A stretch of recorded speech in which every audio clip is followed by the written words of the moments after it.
What's up, folks? Ethan here at Hunt Ford in Franklin, Kentucky, and today we're going to take a look at the new 2025 Ford Maverick Lariat. So in this video, we're going to go over all of the new body style changes as well as the interior options and what is standard on this Lariat. But if you go ahead and subscribe to the channel, we're also going to do a driving review of this all-wheel drive hybrid, as well as we're going to talk about a few of our other Mavericks that we have in stock as well later in separate videos. So go ahead and subscribe to the channel and hit that notification bell. That way you all don't miss any of them as we post them. But since this is our first look at the new body style on the updated 2025 Maverick, we'll go ahead and do a quick little walk around here for you. So this is the new front grille. They made it look kind of similar to the rest of the truck lineup. So you've got this kind of slightly more aggressive headlight look. These are the LED projectors here on this Lariat. But as you can tell, they've got this new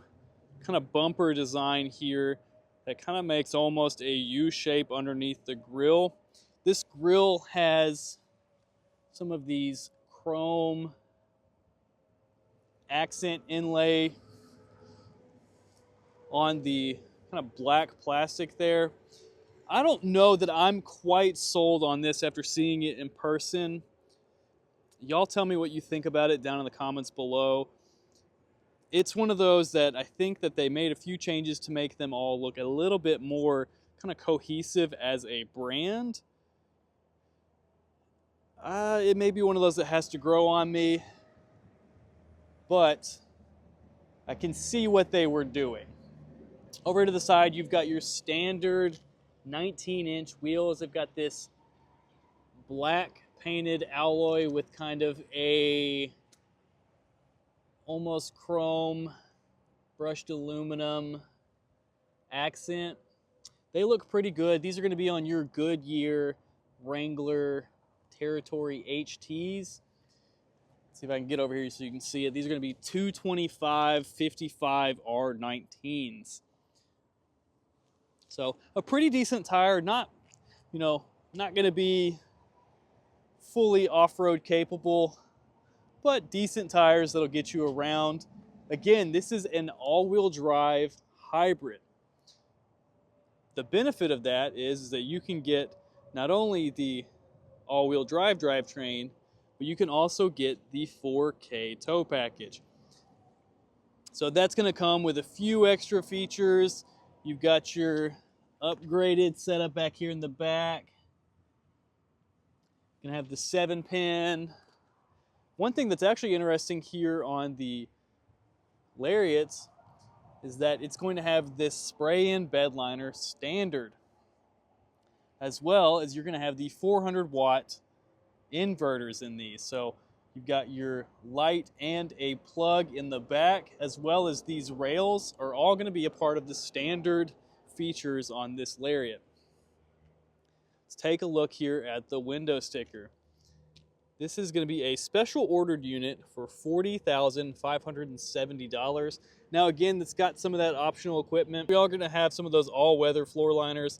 The 4K tow package is $745 here on this Lariat. So those are the optional equipment that were included on this 501A, which is the base model of the Lariat. We've got a couple dealer installed options here. You've got the Tough Link truck bed lining, the tailgate lock, the wheel lock. We did get a keyless entry for this customer and a console vault. So that $40,000 is going to be a little bit on the higher end. Again, this is a Lariat, so it's kind of that top level. I believe the ones above it are going to be the Tremor and the Lobo, which we don't have incoming just yet, but once we get some, we'll be happy to take a look at them for you. Again, they are newer models with some changes that you all are going to have some questions about. But I do want to take a quick look back here. So this is the same 4.5-foot bed, but again, having all-wheel drive on a hybrid drivetrain with 4,000 pounds of towing capacity puts this truck in a unique market. Y'all let me know if I'm forgetting any, but there's not many trucks that compete with this in terms of size. You know, you've got a Hyundai, I believe you've got Some people call a Ridgeline a competitor to this, but it feels like it's a bit larger and inside the Ranger lineup. So, you know, there's not too many trucks in this lineup, and this one's going to be really on the higher end of capability. On the inside, you've got this ActiveX trim. This is the smoked truffle colorway. So it's gonna have this darker outside with the light tan on the inside. In the two front seats, actually, it's got the Maverick logo embossed. But as you can tell, you know, it's not a ton of room, but it will be pretty good for most people who are kind of looking in this segment. They know what they're getting. It's actually a little bit closer in size to a Ranger than a lot of people think.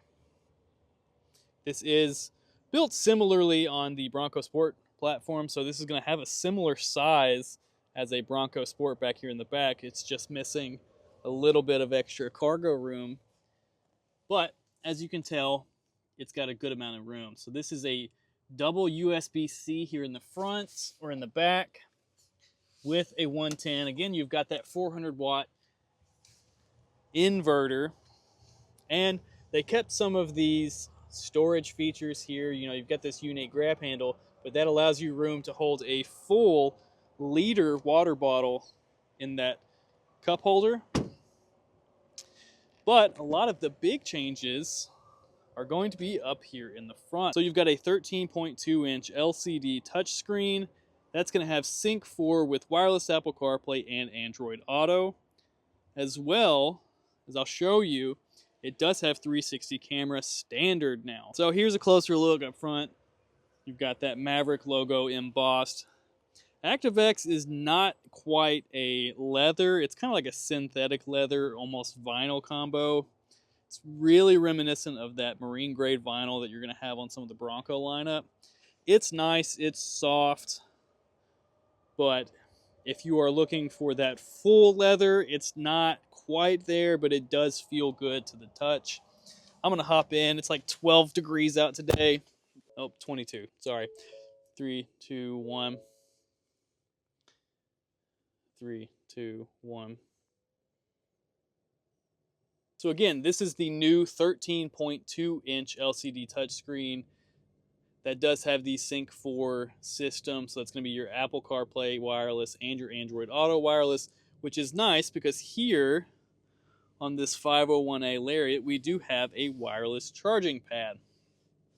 You have a little bit of extra room down here, a couple cubbies for some storage, as well as you're going to have your controls for your back glass, as well as a 12-volt charge system and a USB-A and USB-C. I kind of like that they added the USB-A.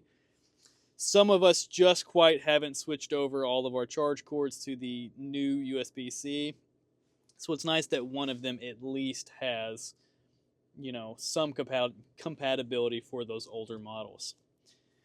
Down here, you've got your, you know, physical touch knobs for your volume and your tuning, as well as you have a 360 camera system built into this Lariat. Now, this is standard on the Lariats.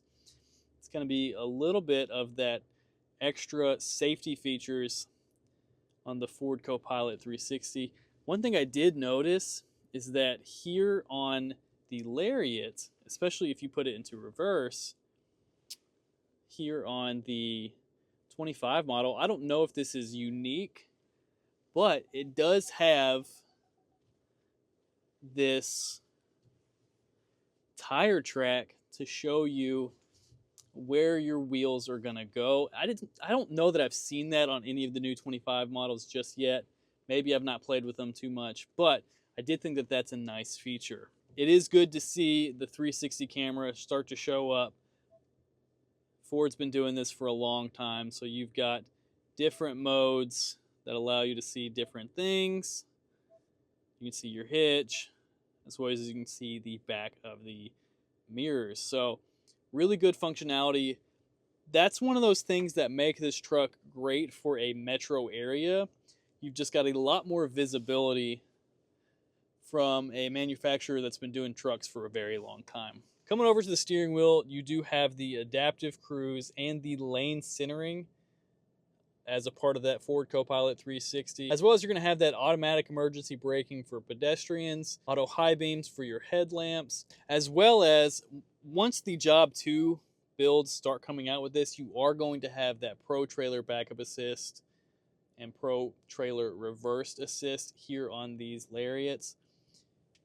You know, a lot of people who kind of get these trucks, it's one of their first trucks that has a lot of tow capacity or, you know, tow ability in general. So that's going to be, in my mind, a nice addition moving forward. So again, I am going to do a driving review of this truck here in the next few hours, but for you, it'll be about a week. That way you can kind of see how this drivetrain combination of all-wheel drive and the hybrid drivetrain, how they work with each other. I may be able to get a little bit of a test to see what the 4K tow package can do with it, but that's something you really see over the long term. So maybe I can get one of our salesmen who ends up having one of these to do a longer term review, similar to what I'm doing on the F-150 Lightning. As far as my initial thoughts on what the Maverick does and kind of brings to a market that's kind of really needing these smaller trucks, is that it has a little bit more capability than some of these other manufacturers and bridges that gap between a mid-size to a compact truck. You know, this is a market that has historically had a little bit of a gap in it, and I think Ford's done a good job of offering something that really brings a lot of value, but it is a little bit on the higher end in terms of cost. You know, $40,000 for a compact truck seems a bit hard to swallow initially, but when you think about the capability that you're really getting here, as well as some of these features, you know, you've got heated seats, heated steering wheel, a lot of those things are really nice and makes this feel very comfortable. It begs the question of, is this really going to be a good purchase for somebody who doesn't quite want to step all the way up into a Ranger size? So you all tell me your thoughts down in the comments below. I love to hear the conversation. I love to kind of hear what you all are thinking about it. You know, is this just too high in price, or did Ford kind of find themselves in a really good niche with this new version of the Maverick? We are going to have a lot more of these videos coming out here in the near future. You know, we are starting to get a lot of these 2025 models. Specifically, we're getting a lot of Super Duties. I know this is a Maverick video, but if you are interested in a lot of videos about the bigger scale models of the Super Duty lineup, we've got a lot of those coming out. We've got a 450 Platinum coming.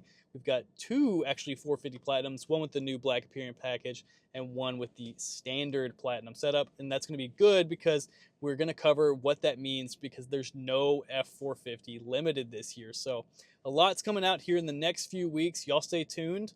As well as I do want to do a quick plug for our EV channel. We have noticed that a lot of people may come and watch some of our EV content, but a lot of you all are here because you were just watching pure F-150 or Super Duty or just truck content from Ford. So we're trying to kind of see if it would make more sense to offer a EV specific channel. So as we get more of these EVs in at the dealership, we can talk more focused on those, not really detracting from our truck focused content that we've been really known for in the past. But that's about all I've got for you today, folks. Don't forget to let us know if you have any questions.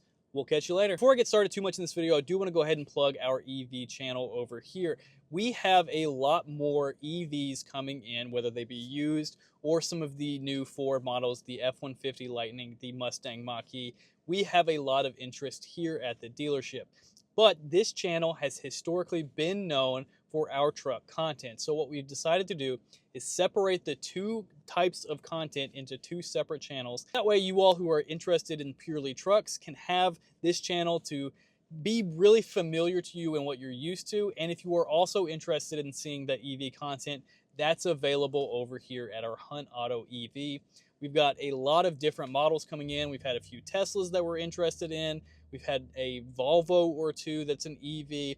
And, you know, we want to talk more about those vehicles, but we, again, don't want to detract from the experience that you all have here on this primarily truck-based channel. So I'll link that down in the description. If you are interested, go ahead and subscribe and hit that notification bell. I'm happy to see a lot of that audience grow. The more that audience grows, the more kind of value we'll be able to bring to you all specific. Before I get started on this video, I do want to go ahead and plug our EV channel. You know, this channel right now has been historically known for truck content, and we've noticed that as we post more about the EVs, that it may be kind of detracting from some of your all's experience on what you are used to watching. So we've gone ahead and separated those two channels. If you are interested in EVs, used EVs, knowing a little bit about how that market works, charging and all of that, that channel is going to be linked down in the description below. But if you are interested in all things Ford trucks, Ram trucks, you know, truck-based content, this channel is going to be much, much more focused on that here in the new year. So if that's your thing and you are already subscribed, go ahead and hit that notification bell. So that way, as we post more of the truck content, you will be the first ones to see that kind of bigger focus this year.